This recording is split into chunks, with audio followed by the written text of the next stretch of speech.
Thank you, Juma, for the kind introduction. I'm very excited to be sharing the opportunities in the square kilometer array today with the young audience. It is very unfortunate that I can only see 3 participants in this Google Meet. So I guess the audience is mostly on Facebook Live.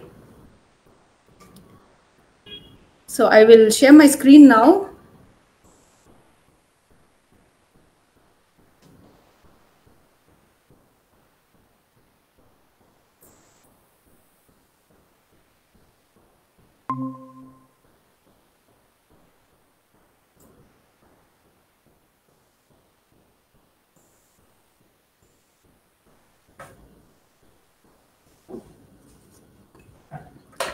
Okay, so let us begin. So today I am going to talk about the square kilometer array. And this is a project, international project with many participants from different countries. And it is going to push the boundaries or frontiers of science.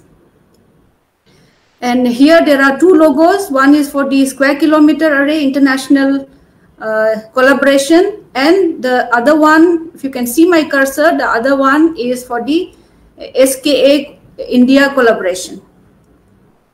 So I work at the Indian Institute of Astrophysics in Bangalore, and I basically work on theoretical aspects of the square kilometer array, predicting what kind of observables we can measure in the future.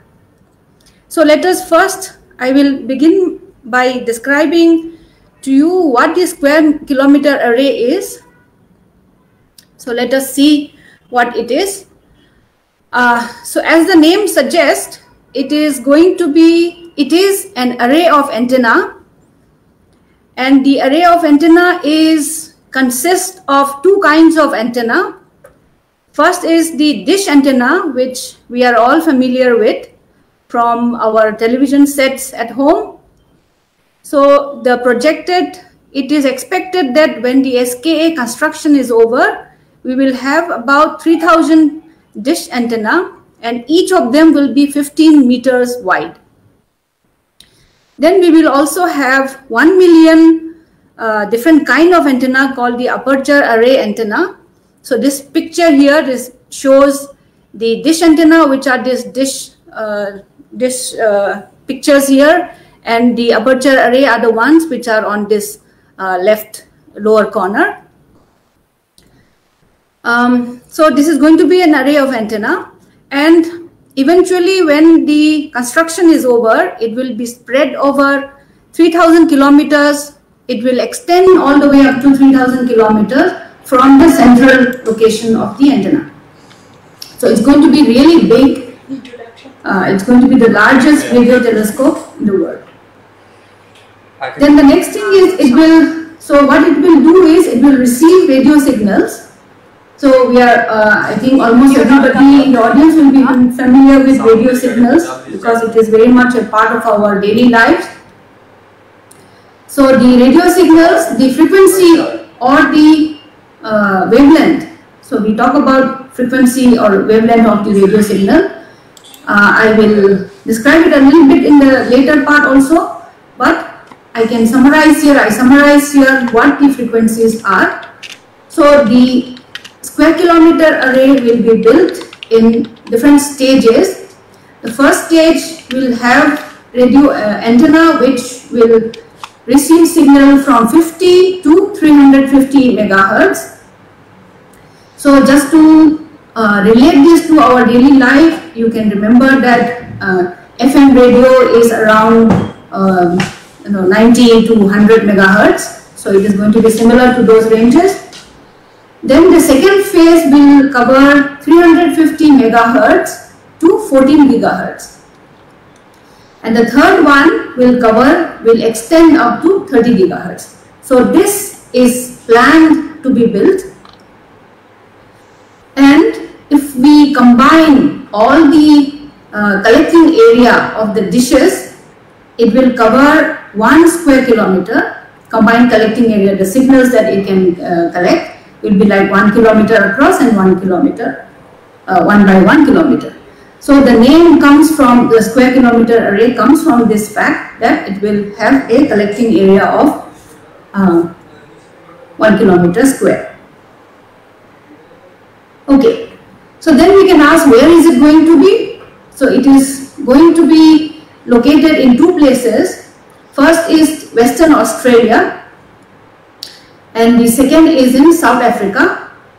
So these places have been chosen because they are very radio quiet, in the sense that there are few people, human beings living there, and so there is no interference. There is limited interference from human related radio sources, and they are very far, they are very remote, and the atmosphere is good in those locations, which means that the signals coming from external, the signals that we want to collect, which are the ones which are coming from outside the earth, from the cosmos, will reach us and not get absorbed by the atmosphere. So these are the conditions that are used to select the locations. Then we can discuss, what I would like to tell you is when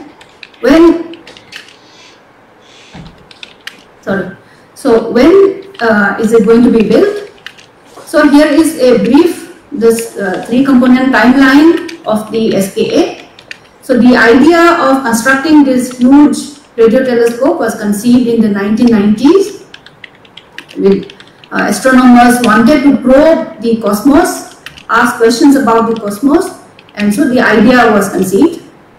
But then from conceiving the idea to coming to a stage when we can start construction, it has taken these, say, 25 years, 2021, this year it is supposed to start construction. And the construction for the one in Australia, which is the low frequency array. And we expect that maybe the first data or the first measurement of signals from it will come, say, around 2027. So I have put a question mark. So the word first light is typically used for the first observations taken by an instrument. So I put a question mark here because this may get delayed and so on, depending on various conditions. And the final full construction of the SKA will be several years from this 2027. Okay, so who are building this square kilometer array? So various people are involved in it. So the first are of course the astronomers who want to study the cosmos, the entire universe, different aspects of it, and scientists. And so they have their questions, and based on their questions they have requirements of instruments, and so the idea comes from them. Then we have engineers who will who will be experts in building the instruments. Then we have data scientists, because the signals, how to transfer the signals. So you can see that the volume of signal data is going to be very large. So how efficiently and how fast can you transfer the data will require expertise in handling it. So the data scientists who are part of the construction. Then thirdly, we have policymakers. So basically people who will decide how to go about it, where will the money come from, and so on, various kinds of policy. And so these are all people from various, say, 20 countries, around 20 countries. So this construction, the square kilometer array, is going to push the boundaries of knowledge, and knowledge will be in terms of in science, technology, and the third thing, which is also very important, is collaboration among people. It will teach, it has been teaching from the conception of the idea. It has been teaching the people involved how to work together, how to collaborate together and carry forward an idea. So these are the details about where and so on. Next, I come to the very important question of why is it being built. Okay, so why are we doing this huge exercise of collecting people and constructing such a facility? Okay, so the why starts with each one of us, the inquiring person in each one of us. So with this picture, I hope to convey the sense of wonder when we look out at the sky, and there is I think there's a child in each one of us, and it is nice to have a companion to look at the sky. So we see stars and various objects in the sky.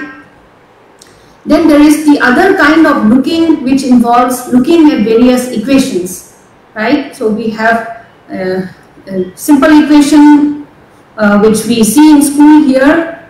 Then we have a higher level equations which we will encounter learn in physics, in college, and so on. So each of these equations and the view that we see makes us wonder about the universe, about nature, or to understand, it makes us want to understand our place in the universe. So we look and then we wonder. Then the wonder turns into questions for us. So we formulate specific questions for which we want to seek answers for those questions. Okay. Then in order to seek the answers, not sometimes, but just thinking is not enough. We have to devise methods and techniques which will help us find the answers. So by seeking the answers, we get the answers, and then it fills us with wonder. We have understood something, and after understanding, that will lead us to more questions and more wonder that we want to seek out. So it's a cycle. After getting the answer, we go back to wonder, and this process, it has been it goes on in our minds. So let me now speak a little bit about the questions and seeking answers, and seeking answer is where the SKA will fit in. Okay, so let me just outline the big questions of the universe that we want to ask. So one question is, of course, when we look out into the sky or we look around us, we ask what kinds of different matter are there. So here I have listed 3 words. So we have baryons, and baryons are what we are all familiar with, of which we are all made up. So our bodies are made of it, the sun, the air, and so on, they are made of these baryons. By this, I include all the atoms, molecules, and inside the atoms, protons, electrons, and so on. They are all included under this term baryons. Then there are also astrophysics. Study of astrophysics has told us that far away from us, or maybe near us, there is an invisible kind of matter which we do not see directly, but which we can sense by its gravitational interaction with the baryons. Then there is also dark energy, which we don't know much about. So these, we want to know what kinds of matter are there, what are their properties, what are we made of, what is the universe made of. This is a big question. The second question is, how do they interact? So suppose there is a person next to me, and me and that person interacting means either we speak to each other, or suppose that that person and me, we throw a ball at each other, we exchange the ball, and we keep exchanging the ball. That means we are interacting. So this simple idea of exchanging some kind of a ball has been taken over in very fundamental physics, and the known forces of nature right now are explained in terms of exchanging a particle, and you would have heard of this in other talks or will be hearing. I'm not sure if you have heard of it, but you will be hearing of this. In terms of the kind of interactions are at very short distances, two particles which are close to each other, they can interact by exchanging a type of particle which connects them by a weak force, or another force called a strong force. So these two forces act on the short scales. Then on the large scales, when two objects are far away from each other, they can interact by exchanging electromagnetic force, or they can exchange a photon between them, keep exchanging photon, and they interact by that. Or gravitational force, which we all know, you can exchange gravitons and you can be interacting. Okay, so all these have come from physics, the theories have come from physics, and they are being tested. So the theory has been tested, there is a lot of success, but we are always pushing the limits of the success and testing the theories to more and more extreme conditions. So what is relevant for my talk today is Einstein's theory of gravity, and this has been, I am not going to go into details of Einstein's theory, but the Einstein's theory has been proven to be valid at scales, length scales or distances that we are all familiar with at the level of the solar system, but is it valid at the very large scales and when the gravitational condition is very, very strong. So these are questions which are open. Then the third kind of question I have listed here is the history of the universe. So what was the universe like in the past, and how far back in the past can we understand the universe based on the laws of nature that we have built today. So fourth big question is there life beyond the earth? So these are the kind of big questions that we want to ask, and we want to seek questions to this. Okay. So in this slide, how do we seek the answers to these kind of questions? That is what I am writing here. So the seeking answers comes as a back and forth between theoretical ideas and observations or experiments. So our ideas and imaginations, we convert them into theories, and usually in physics we will convert them into equations, and those equations we want to test.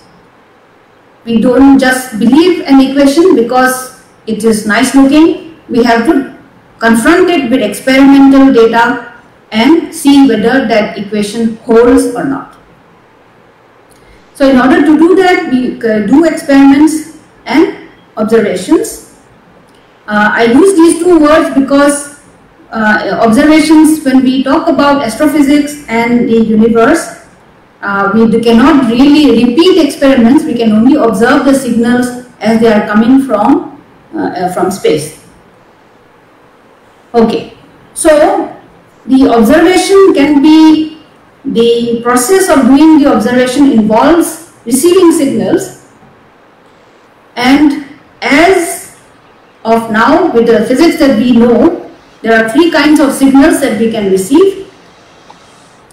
There is light, electromagnetic waves, light. There are gravitational waves, which you would have also heard of in another talk. There is neutrinos, and I have not listed cosmic rays, but okay, you can be considered as part of neutrinos. So I am going to be focusing on light. Okay, so let us discuss a bit about the signal. All right. So when we look at the night sky, for example, with our eye, we will see, for example, we see the stars in this slide. I have shown the Orion constellation. We see something when we receive light from it. That means there are these stars and they are giving light, and the light has taken some time, but it is reaching our eyes and we are seeing it.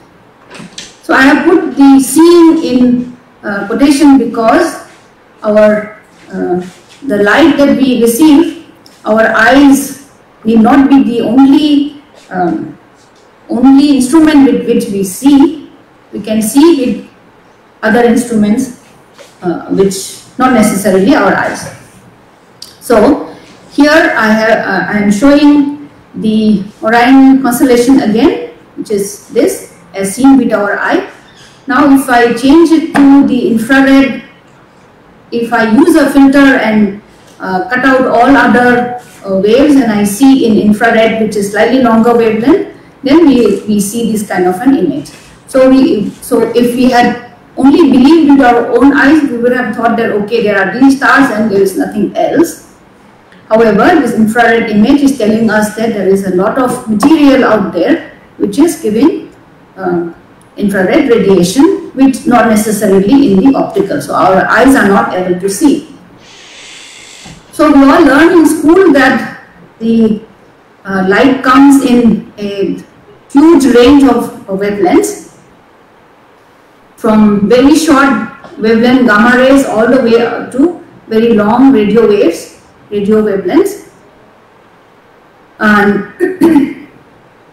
And you would have seen maybe even shorter wavelength, even longer wavelength than what I have shown here in gravitational waves. So the electromagnetic spectrum. So we can do experiments or observations of the cosmos using these different kinds of frequencies. Okay, just to connect to SKA, the square kilometer array. So we are interested in this, if you can see my cursor, we are interested in this range, which is roughly from 1 centimeter to 1 meter wavelength range. Okay, so again, since we are going to radio wavelengths, which is this is just a curious picture of Jupiter, how different it looks when you look at it in visible light and in radio wavelengths. So the emissions, the various physical processes that are going on in the Jupiter and around it, the material which is around it. So by looking at different wavelengths, we understand the object much better. We have a better understanding of the physical processes going on. Okay, let's come back to the square kilometer array, and basically I want to very briefly go through what kind of physics are we going to study by using the square kilometer array.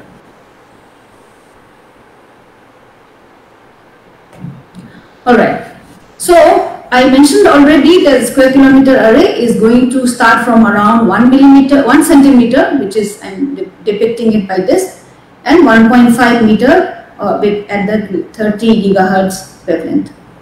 So we can first do a survey of what kind of objects are there in the cosmos which are going to emit these kind of light rays. Okay. So let's do a quick survey of that. So I have split the different kinds of sources here into two kinds. One is the sources from within our own galaxy, which is the Milky Way. So I am assuming that everybody is familiar with the solar system. The solar system is part of the Milky Way galaxy, and our Milky Way galaxy is part of a cluster of galaxies, and so on and so forth. It goes on from the very small length scales, the size of our solar system, out to very big size of the cosmos. So here is a artist depiction of something like the Milky Way. So it is consisting of many stars, and our location is shown here in this projected place in one of the arms. So the Milky Way has spiral arms where most of the material, stars and gas are located, and we are on one of the arms. So within this, our sun, planet and moon, we have already just now seen a picture of Jupiter. They all emit radio frequencies, radio light, and so by collecting that light we can understand them better. Then in between stars there is this interstellar medium between stars, which is basically gas. Most of it is hydrogen, there is carbon monoxide, some molecules, there is dust also. So these gases, they also emit radio waves, and so by collecting that we can understand what they are. Similarly, you may have all heard of supernova, a star explosion. So when a star explodes, there will be material that comes out, and those, again, the remains of the supernova, they can emit these radio waves. So then there are neutron stars, there are pulsars. Then we can go outside our galaxy, so far away, other galaxies, and those also can emit radio waves. Active galactic nuclei, quasars, these are names that you will encounter as sources. Then there are other sources which are for brief moments, they will emit and then stop emitting. So they are transient, so we can understand about these objects. Then the next one concerns the, so these are non-compact. So what I listed in the previous slide, they are all compact. The gas is not compact, of course, but there can be non-compact sources outside our galaxy also. So there is gas in between galactic medium, intergalactic medium. I'm sorry about this nuclei. So in between two galaxies or three galaxies, for example, that intervening space has gas in them, and they also emit. Then the remaining 2 points that I have listed here, they are related to the history of the universe. We can observe the cosmic microwave background light, which is light emitted when the universe was very young. And you might have all heard that the universe is expanding. So as the universe expands, the wavelength becomes longer, and now today they fall, their wavelengths are in the starting part of the radio wavelengths. So some part of it is radio, and so this is the word redshift, means the wavelength gets stretched, and so this is the cosmic microwave background.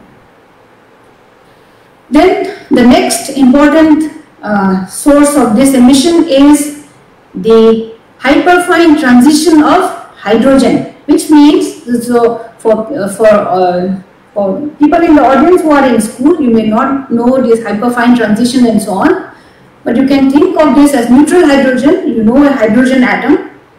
So you have a proton and an electron, and they spin. So their spins can be aligned together or anti-aligned together, away from each other, and when there is a transition between that, it gives out a photon. And that photon has a wavelength of 21 centimeter or frequency 1.4 gigahertz. And so this light, because the universe has a lot of hydrogen, that hydrogen can make these transitions, and that light will get redshifted So 1.4 gigahertz already falls in the range that I talked about. Then it can extend beyond this. It will get redshifted, the wavelength will get longer, and it will be different stages of redshifting will be collected by the SKA.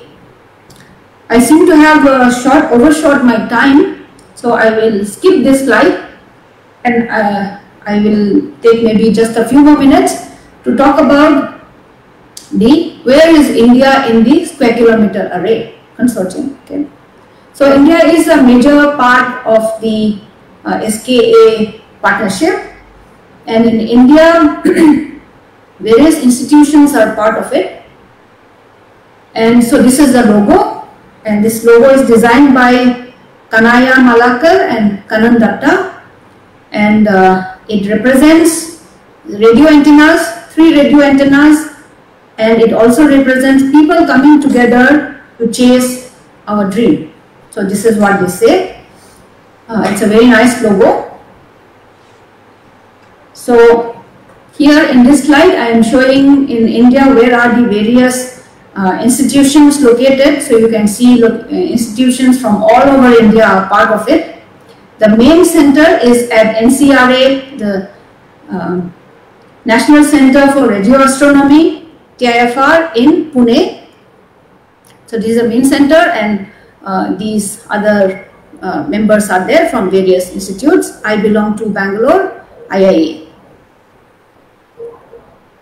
Okay, so I am coming towards the end of my presentation, and since I am told that this is part of the Women in Science International Day of Women presentation, I would like to list here voices of some women astronomers who are part of the SKA community.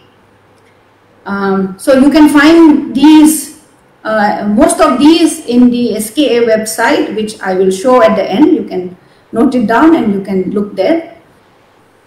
So let us hear some of their voices. So Dr. Lourdes from Spain, she says that what she likes is that collaboration between different cultures, engineers, scientists, people doing policy, and also creative outreach activities. And this is the largest infrastructure to be built on Earth, and it can really change the way we do things. Then Professor Moushami Das, who is my colleague here at IIA, she says that she was inspired by the size and beauty of the night sky, and the fact that with science we can actually understand that beauty has been a deep motivation for her, and so that is why she has joined this research in this area. Then so Christina, you're discovering, so I think what she says is very important. You are discovering the enormous, magnificent universe, and you see that you are so small. Maybe your problems are not so important. And to the next generation of female astronomers, don't be discouraged, always push for your goal, you can get it. Then we have Preeti Khurb from NCRA, and she says that she was fascinated by the stars of the Orion belt, which her father pointed out to her when she was a child, and she's constantly fascinated by her research. Then we have some more voices here. Dr. Charlotte Sobe, he says, if for women interested in astronomy, seek out other people who share your interests, especially in the form of mentors, and also start coding now. I think that's very good advice. Then Dr. Vanessa Moss, what she says is also important. We are swamped by data, and people can manipulate it to suit particular agendas. And being able to interpret the world around you based on evidence is really important. So science is about interpreting based on evidence. Then Dr. Rosie Bolton, she's a data scientist, and she connects the scientists to the data which is coming. She says, don't just drift into a single subject, really look at the different exciting careers that are available. Then we have Audrey Diggale. She says working in science every day is a learning curve. That's why it is so exciting. It is not monotonous. Then we have some voices from engineers. Dr. Anna Bonaldi, okay, she's an astronomer. She says, trust your instincts and don't give up. Trust that things are possible despite what other people around possibly being negative about it. Then we have 3 engineers that it is also interesting to hear what they say. If you are an excellent listener, a sports team captain, or good at maths, art, or even computer games, these skills are all applicable to modern engineering. I wish more girls, young girls, understood how valuable their natural skills are to this sector. Then Dr. Maria Grazia says, as a woman in engineering, it is nice to challenge a traditionally male world by using your female skills to resolve things. Then I think this is the last voice. Raji Chekala, who is in Australia. If you are good with numbers and enjoy hands-on jobs, engineering is the best field. So you can see that there is a recurring theme in all these different voices. So there is an awe and wonder of the universe, nature, and there is nurturing that, and there is a recurring theme that the diverse skills make it possible for you to pursue this as a career, and it is not necessarily the traditionally male kind of qualities which are important, but some of these people have listed their female skills as being greatly advantageous in their career. Okay, so that brings me to the end of my talk. So why is the SKA being built? Let us answer that question now after hearing what I have described. So the SKA is being built for the younger generation. It is now only being built. It will be ready for full exploitation of the data, say 10 years from now, and after that there will be many decades of useful exploration possible with it. So it will enable the younger generation to carry forward the exploration of the universe and to push the boundaries of human knowledge, collective human knowledge. Okay, so this is why the SKA is being built. So a lot of the material that I have covered can be found in this website. This collects very nicely different aspects of the SKA telescope. So please do go through it. So I would like to end my talk here. Thank you for listening. I'm sorry I have overshot my time.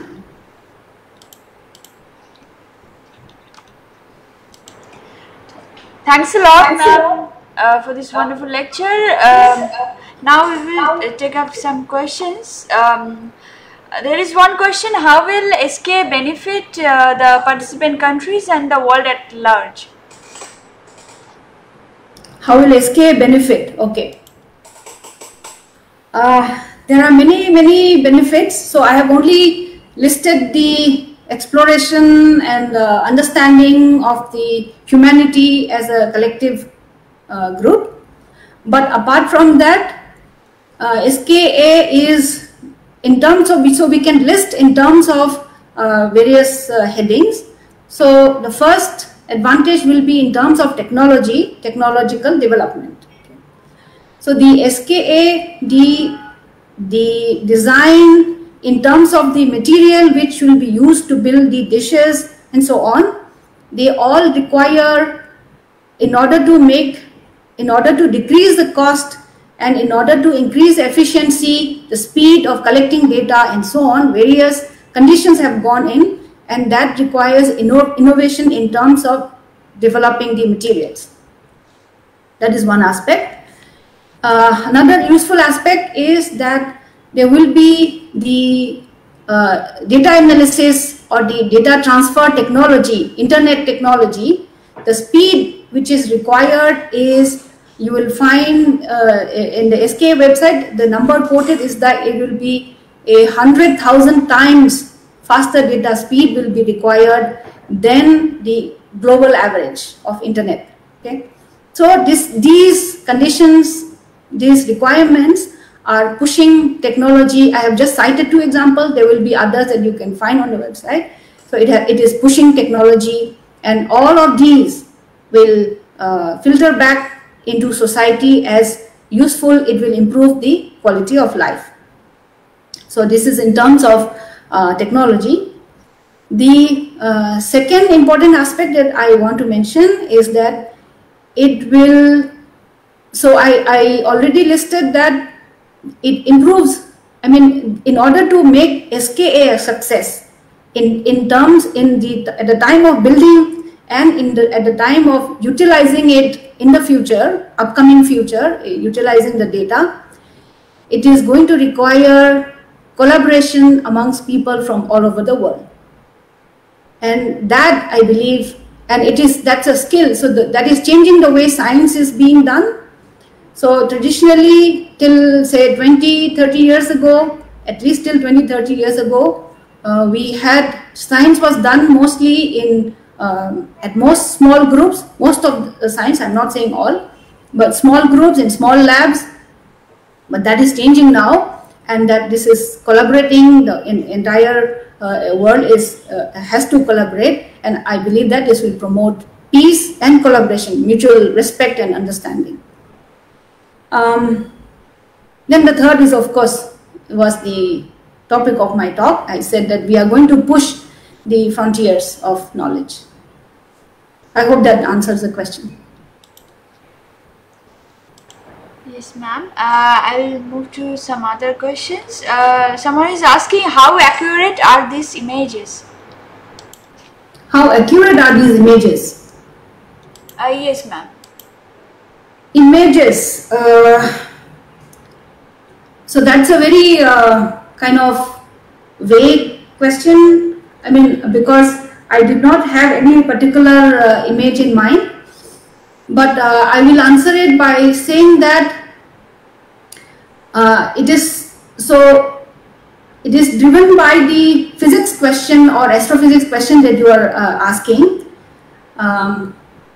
So that question, so for example, when we measure, let's say, the image of the sun, okay, the sun is not a good example, maybe an image of a galaxy, and I want to understand the structures inside the galaxy, and I suppose I want to understand what are the correlations between different parts of the galaxy and so on. Okay, so if I ask that question, we know that when we are observing that particular galaxy, there is always instrument noise, and there are different kinds of uncertainties which come in the measurement of that, or taking that image. For instance, the person has asked about image, so imaging that particular galaxy.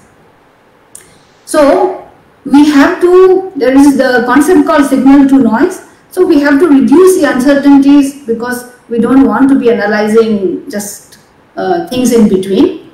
By in between I mean this noise and so on. And so you demand, based on the question that you are asking, you demand that, okay, I require this particular signal to noise, and can I build an instrument which can do that? So my instrument, for example, has to be very, very cool. Okay, it should not randomly, when I am collecting the signals from that galaxy, it should not inject photons of its own, because maybe it is hot and it is some random fluctuation, it can inject photons, similar photons of similar wavelength. So we don't want that, so you have to make it cool. So these are the kind of things that you have to take care. So I wish that the person who is asking the question, I could, I could ask, we could discuss of a particular specific image, and then we can be more concrete about the question. But yes, you as an astronomer, your question will dictate what is the signal to noise, or how accurate it has to be. Okay, ma'am. Okay. Thank you. And I have one question about the physics goal mainly. Then after you reconstruct those images of let's say star cluster or any galaxy, what's the next step? What do you do then from physics point of view? Okay, so I did not include a slide for that. Okay, so you collect the data. Now you collect so the data is in the form of, it can be, suppose we are talking about an imaging, okay. So we look in a particular sky direction, so I will have some, say, region of the sky, which is, you can use coordinates in terms of angle, okay, different angle separation, and you have a value or a number for every sky direction. So your data is presented in that form. It's a function on this. So now you have to process the data in such a way that you can relate. So in my talk, I mentioned about that your theory is usually we presented, the theory is condensed in the form of an equation, and in that equation we want to compare with observation. So now when we have the data, we have to now put it in the form which is similar to that equation. Okay, so the data has to be put in that form.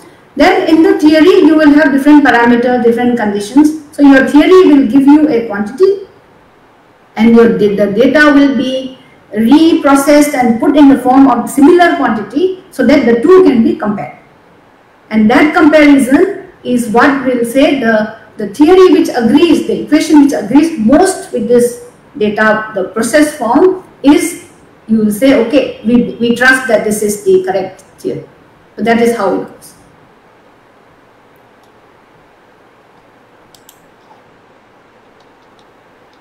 Okay, I got it. Thanks, ma'am. And there is two more questions in Facebook. Does SK answer the questions related to the QCD interaction and the indirect evidence about the QGP matter? QCD interactions, okay. Yeah, so I had one slide where I was telling about how different matter in the universe interact with each other. So QCD interactions are the ones which are interacting at very short scales, 10 to the power minus 15 meters. So there can be, I mean, we cannot directly observe those because we are talking about very big scales. But in extreme conditions, in extremely dense conditions, for example, in neutron stars, inside them, because we know that the gravitational force has contracted them to very short distance scales, and so the particles may be so close to each other that maybe it is possible.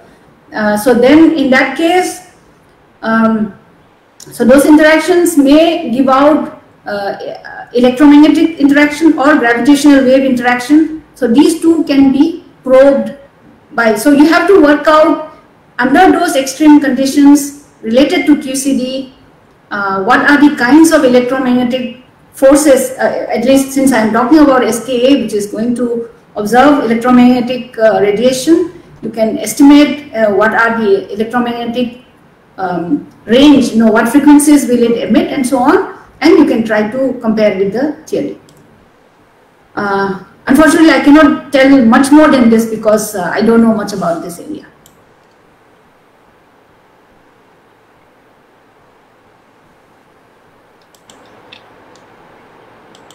Okay, there is another question.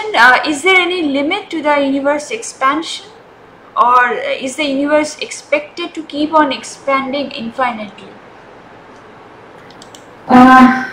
Okay, so that is, the answer to that is extremely speculative. I think the short answer is that we don't really know.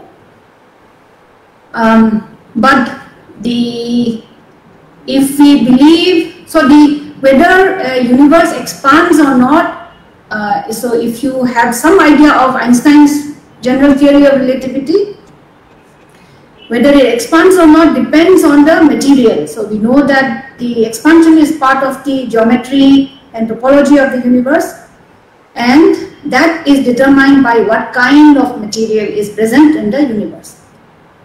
Okay, so if the current observations tell us that the universe is accelerating expansion, following accelerated expansion today, and the cause for that is this, what I briefly referred to in the beginning, dark energy.